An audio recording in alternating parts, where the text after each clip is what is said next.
welcome. This is Jackie Cambridge. Welcome to one of our Take 5 videos where we're just going to take between no more than 5 to 10 minutes just to give you an overview of one particular aspect of health and safety. Hope you enjoy it. Let's take 5. In this particular video, we're going to look at the Health and Safety Management System, ISO 45001. So you don't have to have a health and safety management system. It's up to you. You have to comply as a company with the Health and Safety at Work Act, the management regs, and all of the other bits of legislation out there. And one of the ways that you can comply with the Management of Health and Safety at Work regs, Regulation 5, which says have adequate arrangements to control, manage and review your preventative and protective measures. One of the ways of doing that is having ISO 45001. And if you establish the health and safety management system, you can then get accredited and certificated to show your system meets the standard. So you don't have to, but you do it if you want to. So stage 1, organisational context. What's your company? Where do you operate? What types of things do you do? What's the size of the business? So it's to ensure that our health and safety management system meets the needs of our business. And it considers internal factors, things about the company, but also external factors. Who are your stakeholders? Who are your customers? Where do you operate? Who are the people or companies that can have an impact on your business and vice versa? So we need to establish organisational context. Then it's leadership. We've got to have some true commitment from the senior managers of the organisation that health and safety issues are going to be taken seriously. And this includes establishing your health and safety policy. So having a statement with intentions, goals, aspirations in relation to health and safety. And you've got to set some commitments. You've got to give some commitments which are supported by the leadership.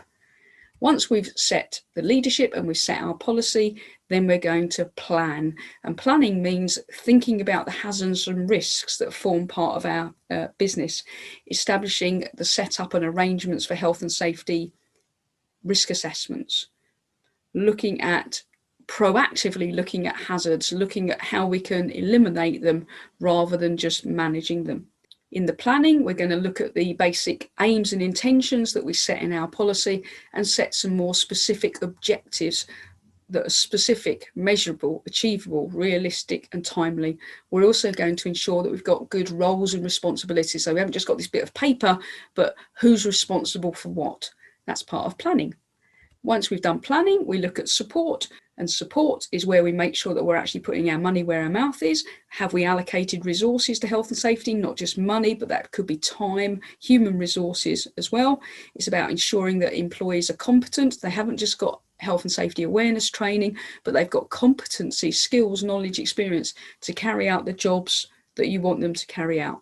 Equally in support, it's about communication, making sure we've got good communication channels within the business, crossways, upwards, downwards and outside of the business as well. So that's support. Then we've got operation. So for operation, this is more thinking about what we're actually then doing in the business at sort of actually out in operational areas. We've got a hierarchy of control, but are we actually eliminating, managing hazards? Have we got a plan for when things change and a process for managing things as they change? Looking at controlling hazards and risks. How do we manage outsourcing? What steps have we got to deal with emergencies? They all form part of the operation part of the health and safety management system. We've got performance evaluation. So this is where we look proactively via inspections and audits and these types of things, but we also then measure our performance reactively, looking at accidents, near misses, complaints, the cost of accidents, the number of claims, these types of things. So checking what we're doing, and then if there are things that are going wrong, we can take action. But also if we check proactively, we're checking to try and stop things before they cause an accident or a near miss or incident. And then our final stage is improvement. Based on the findings of our performance evaluation, what's working well, and let's carry on with that, what's not working so well, and what do we need to improve on? So whether that's proactive issues or reactive. And that then feeds back round into the plan as it's a cycle. ISO 45001, it's based on plan, do, check and act, even though it doesn't use those exact words. So the planning is organisational context, leadership and planning. Support and operation are the doing.